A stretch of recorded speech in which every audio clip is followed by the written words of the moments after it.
누가복음 13장 18절부터 21절 말씀입니다. 예수께서 말씀하셨다. 하나님 나라는 무엇과 같은가? 그것을 무엇에다가 비길까? 그것은 겨자씨의 다음 경우와 같다. 어떤 사람이 겨자씨를 가져다가 자기 정원에 심었더니 자라서 나무가 되어 공중의 새들이 그 가지에 깃들였다. 예수께서 다시 말씀하셨다. 하나님 나라를 무엇에다가 비길까? 그것은 누룩의 다음 경우와 같다. 어떤 여자가 누룩을 가져다가 가루 섬알 속에 섞어 넣었더니 마침내 온통 부풀어 올랐다. 우리는 때로 사소한 것, 작아 보이는 것의 중요성을 잊어버릴 때가 있습니다. 그래서 놓쳤던 그 사소한 실수 때문에 큰 일을 망치기도 하고요. 일상에 지나가는 작지만 소중한 것들이 있음을 잊어버리기도 합니다. 그러나 우리 주변에 있는 모든 큰 것들은 작은 것부터 시작하는 법이죠. 누구나 알고 있는 회사들이 작은 차고지에서 시작했던 것처럼 말입니다. 예수님 당시의 상황도 비슷해 보입니다. 눈앞의 현실은 로마라는 거대 제국이 세상을 지배하고 있었습니다. 유대 지역에서는 바리새파라는 존경받는 무리들이 있는 것 같고 사두개파라는 권력가들이 있는 것 같습니다. 그에 반해 예수님을 따르는 무리들은 어부들이 모인 보잘것없는 소그룹처럼 보여요. 과연 그 작은 모임이 세상을 바꿀 수 있을까? 바꾸기는커녕 어떤 영향력을 조금이라도 미칠 수는 있을까? 예수님께서는 두 가지 비유를 통하여 하나님 나라 이야기를 해주십니다. 본문 18절과 19절을 보겠습니다. 예수께서 말씀하셨다. 하나님 나라는 무엇과 같은가? 그것을 무엇에다가 비길까? 그것은 겨자씨의 다음 경우와 같다. 어떤 사람이 겨자씨를 가져다가 자기 정원에 심었더니 자라서 나무가 되어 공중의 새들이 그 가지에 깃들였다. 예수님께서는 하나님 나라를 설명하시려고 하십니다. 첫 번째로 겨자씨에 비유하세요. 겨자씨는 당시 유대인들에게 가장 작은 것을 상징하는 대표적인 씨앗이었습니다. 정말 먼지와 같아서 잘 보지도 못하는 그 씨앗이 땅에 심겨지더라. 그러면 어떻게 될까? 어느새 자라나 나무가 되어서 새들이 둥지를 틀 정도로 크게 된다 하는 겁니다. 기독교는 가장 작고 낮은 곳에서 시작되었습니다. 예수님께서는요, 화려한 궁전에서 태어나지 않으셨어요. 짐승들이 먹는 밥그릇, 말 구유에서 태어나셨습니다. 화려한 인생을 사시지 않으셨습니다. 가난한 목수의 삶을 사셨고 사람들을 가르치시고 이끄셨고 머리를 둘 곳도 없으실 만큼 정해진 거처도 없는 삶을 사셨습니다. 그리고 십자가라는 가장 수치스럽고 무력한 자리에 심겨지시죠. 예수님을 반대하던 자들은 그렇게 끝맺은 예수님을 보고 비웃었습니다. 그러나 어떤가요? 그 작은 씨앗이 죽어서 부활의 생명으로 태어났을 때 지금은 온 세계 열방에서 예수님을 믿고 따르는 자들이 나오게 된 거 아닙니까?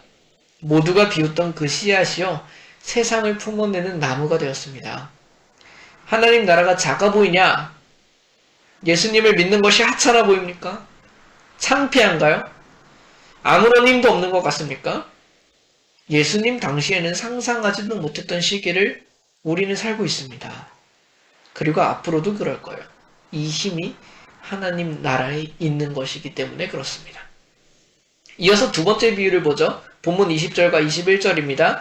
예수께서 다시 말씀하셨다. 하나님 나라를 무엇에다가 비길까? 그것은 누룩의 다음 경우와 같다. 어떤 여자가 누룩을 가져다가 가루 서말 속에 섞어 넣었더니 마침내 온통 부풀어 올랐다. 예수님께서는 다시 하나님 나라를 비유로 가르쳐 주시려고 하십니다. 그리고 누룩을 그 예에 드시죠. 이스트죠. 여자가 가루 서말 속에 누룩을 넣었다고 말합니다. 서말은 40리터가량을 말합니다. 많은 양이죠. 그 안에 누룩을 넣었다는 거예요. 헬라어 원어의 표현을 조금 살려보자면 숨겨두었습니다. 눈에 보이지 않도록 말이에요. 하지만 시간이 흐르니 어떻게 돼요? 반죽 전체를 부풀게 만들더라. 하나님 나라는요, 그렇게 스며들어가요. 그리고 확장됩니다. 그리고 모든 성질을 변화시켜내죠. 우리는 어떤 것을 변화시키려고 할 때 외부적인 힘이 필요하다고 생각해요. 반죽을 여러 모양으로 만들듯이 주무르려고 합니다. 하지만 진정한 변화는 그렇지 않죠. 하나님 나라는 안에서 밖까지 스며들어 변화시키는 능력이 있습니다. 그리고 속성을 바꾸어내고 마침내 전체를 부풀게 합니다. 복음이 그렇게 들어가면 처음에는 아무 변화가 없는 것 같이 숨겨져 있는 것만 같아도 결국 그의 가치관 전체를 바꿉니다. 그의 정체성을 변화시키죠. 그리고 그 변화된 한 사람을 통하여 하나님의 나라는 확장되고 그가 거하는 곳의 문화 전체도 바꾸도록 합니다. 우리가 바깥에서 5만 가지 잔소리를 들어도 나 자신이 변화되는 것과 이어지지 않을 수 있어요. 그러나 우리 마음속에서 나타내는 변화는 누가 말하지 않아도 변화되게 돼요. 그 일이 하나님의 나라로 일어난다는 겁니다. 하나님께서는 지금도 그렇게 일하고 계십니다. 보이지 않는 곳에서, 변화되지 않을 것만 같은 곳에서 보이지 않는 누룩처럼 역사하고 계시다고요. 보이지 않는다고 없는 것이 아닙니다. 하나님의 나라는 이미 우리 가운데 심겨져 있습니다. 그리고 그 하나님 나라 가치가 세상을 변화시키는 거예요. 나무가 되어서 새들이 깃들고 가루 전체가 부풀게 되는 날은 반드시 옵니다. 예수님께서는 의미 없는 죽음을 지나가셨죠. 스스로가 하나의 미랄이 되어 땅에 떨어져서 죽임을 당하셨습니다. 그런데 그렇게 끝났나요? 그렇지 않은 걸 우리가 너무 잘 알지 않습니까? 얼마나 많은 사람들이 그 뒤를 따랐습니까?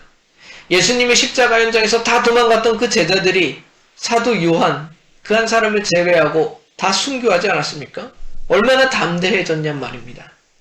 세대를 흘러 더 많은 이들이 예수님을 따르게 되었고요. 그 흐름 가운데 지금의 우리도 있는 겁니다. 하나님 나라가 세상에 비웃음을 당하는 작은 씨앗 같을 때가 있습니다. 존재감이 없는 누룩처럼 보일 때가 있습니다. 그러나 결국 드러날 겁니다. 하나님 나라는 모두가 보는 가운데 임하게 될 거예요.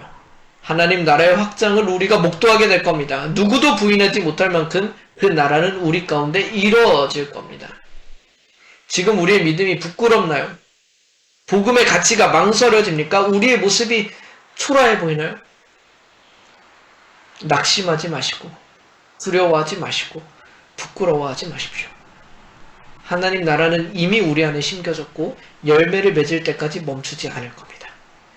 우리의 작고 평범한 기도의 한마디가, 보이지 않는 곳에서의 섬김 하나가, 알아주지 않는 말씀으로 살아보겠다는 작은 분투 하나가 세상을 부풀게 하는 거룩한 누룩이 될 것입니다.